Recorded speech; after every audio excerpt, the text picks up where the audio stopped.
विद्यार्थियों, आज के व्याख्यान में हम मनु के दंड संबंधी विचार और कानून तथा न्याय व्यवस्था संबंधी प्रमुख विचारों का अध्ययन करने जा रहे हैं। सबसे पहले हम मनु के दंड संबंधी विचारों की बात करते हैं। भारत के प्राचीन राजनीतिक साहित्य में दंड या दंड शक्ति शब्द का प्रयोग संप्रभुता या राज्य की सर्वोच्च शक्ति के अर्थ में किया गया है। मनु के अनुसार दंड राज शक्ति का निर्णायक तत्व होता है, जिसकी धुरी पर सारे राज्य का संचालन होता है। राज्य के अस्तित्व को बनाए रखने के लिए दंड के सिद्धांत को सर्वाधिक महत्व प्रदान किया गया है। भारतीय साहित्य में व्यक्त दंड संबंधी इन विचारों को ही संप्रभुता की धारणा कहा जा सकता है। दंड की सर्वोच्च महत्ता के कारण है कि दंड सभी मनुष्यों का रक्षक है और इसी के कारण मनुष्य स्वधर्म का पालन करते हैं। यह सर्वोच्च और सर्वशक्तिमान है और दंड ही संपूर्ण सामाजिक व्यवस्था की रक्षा और देखभाल करता है। दंड राज्य की संपत्ति की रक्षा तथा वृद्धि के लिए अनिवार्य है। वह स्वयं निर्भय होता है तथा सबको निर्भय रखता है। दंड सर्वोच्च तथा सर्वशक्तिमान तत्व है। अतः दंड को धारण करने वाला व्यक्ति अर्थात राजा समाज में सर्वोच्च होता है। किंतु यदि राजा द्वारा स्वयं व्यक्तिगत रूप में दंड का पालन न किया जाए तो उसका विनाश निश्चित है।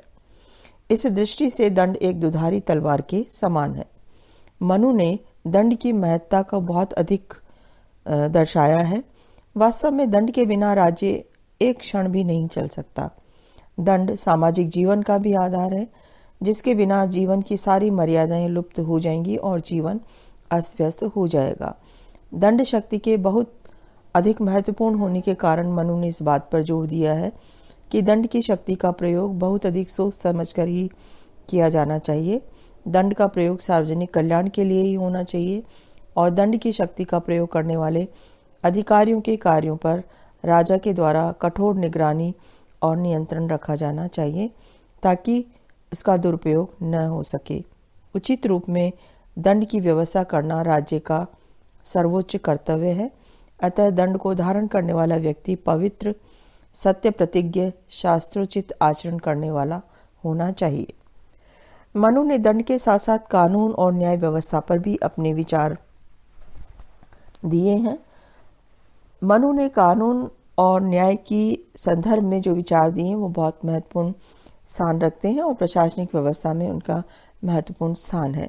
कानून निर्माण के लिए उसने एक विधायिका का सुझाव दिया है, जिसे उसने परिषद का नाम दिया है। मनु की परिषद के संबंध में मोटवानी ने लिखा है कि परिषद ऐसे विद्वान व्यक्तियों से मिलकर बननी चाहिए जिन्होंने वेदों और टीकाओं का अध्ययन किया हो और जो अपने तर्कों के संबंध में बुद्धियुक्त प्रमाण देने की योग्यता रखते हों।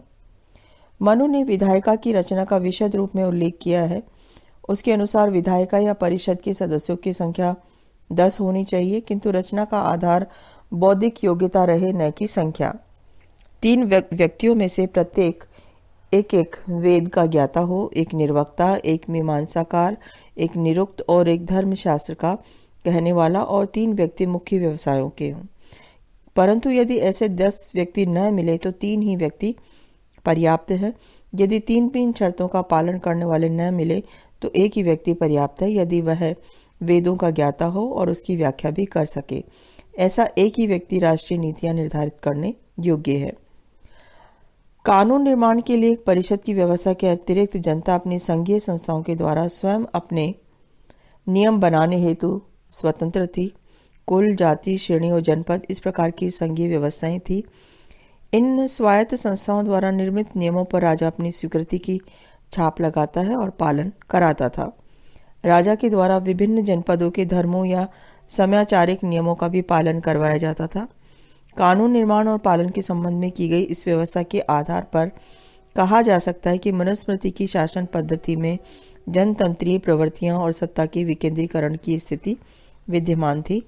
मनु में न्याय व्यवस्था का भी वर्णन किया गया है। मनुस्मृति में मनु ने इन विचारों को प्रस्तुत किया है। मनु के अनुसार 2 प्रकार के विवाद होते हैं, हिंसा के कारण विवाद और देने योग्य भूमि या धन न देने से उत्पन्न विवाद। मनुस्मृति में वर्णन है कि यदि राजा स्वयं विवादों का निर्णय न करे तो उसे कार्य देखने के लिए किसी विद्वान ब्राह्मण को नियुक्त किया जाना चाहिए। राजा के द्वारा नियुक्त ब्राह्मण भी ऐसे 3 अन्य व्यक्तियों के साथ मिलकर न्यायालयों में विवादों का निर्णय करे। न्यायाधीशों को सभी विवादों का निर्णय पूर्ण निष्पक्षता पूर्वक करना चाहिए, क्योंकि जिस सभा यानी न्यायालय में सत्य असत्य से पीड़ित होता है उसके सदस्य ही पाप से नष्ट हो जाते हैं। मनु के अनुसार न्यायाधीश ब्राह्मण होना चाहिए। न्यायाधीश ऐसे व्यक्ति हों जो बाहरी चिन्हों, स्वर, वर्ण, संकेतों, चेष्टाओं से मनुष्य के आंतरिक भावों को जान सके। मनुस्मृति में प्रमाणों को 2 भागों में विभक्त किया गया है, मानुष प्रमाण और दिव्य प्रमाण। मानुष प्रमाण 3 प्रकार के होते हैं, लिखित, युक्ति और साक्षी। मनु के अनुसार न्यायाधीशों द्वारा लिखित प्रमाणों को अधिक महत्व दिया जाना चाहिए, किंतु बलपूर्वक लिखाए गए लेखों को अमान्य कर देना चाहिए। साक्ष्य प्रमाण में आंखों देखा हाल होने के कारण ये भी विश्वसनीय होते हैं, किंतु मनु के अनुसार असत्य बोलने वाले सेवक, शत्रु, सन्यासी, कोढ़ी के कथनों पर विश्वास नहीं किया जाना चाहिए। साक्ष्य के पूर्व शपथ का विधान रखा जाना चाहिए और मिथ्या साक्षी देने वालों को कड़ा दंड दिया जाना चाहिए। स्त्रियों को साक्ष्य लेना चाहिए।